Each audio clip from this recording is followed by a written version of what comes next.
Hi friends, அனைவருக்கும் வணக்கம்.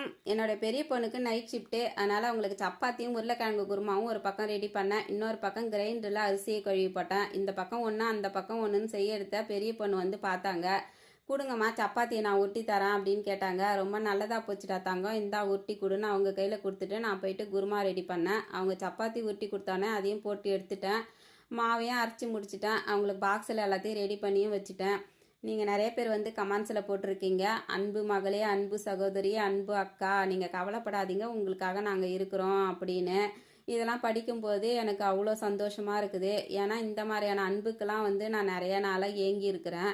இதெல்லாம் எனக்கு கிடைக்காததுனால உங்களுடைய அன்பான வார்த்தைகள் வந்து எனக்கு அவ்வளோ பெரிய சந்தோஷத்தை கொடுக்குது. எப்பயுமே ஒருத்தங்க பக்கத்தில் இருந்து தான் நம்ம ஒருத்தங்களுக்கு ஒன்று செய்யணுன்ற அவசியம்லாம் இல்லை. எத்தனை தூரத்தில் இருந்தாலுமே நீ நல்லா இருக்கிறியா, சாப்பிட்டியா, எப்படி இருக்கிற, நீ கவலைப்படாத, உனக்காக நாங்கள் இருக்கிறோம் அப்படின்னு சொல்கிற வார்த்தைகள் வந்து அவங்களுக்கு பெரிய பலத்தையே கொடுக்கும். இப்போலாம் அந்த மாதிரியான வார்த்தைகள் நிறைய பேருக்கு கொடுக்கறதே இல்லை. இந்த மாதிரியான வார்த்தைகள்லாம் வந்து எனக்கு கிடைக்காததுனால என்னவோ, நான் யாருக்கு ஒரு பிரச்சனைன்னு என்கிட்ட வந்தாலுமே அவங்களுக்கு அந்த பிரச்சனை முடிகிற வரைக்குமே அவங்களுக்கான ஆலோசனையும் அதுக்கான முயற்சியும் கொடுக்கறதுக்கு நான் அவங்களுக்கு பக்கத்துலேயே இருப்பேன்.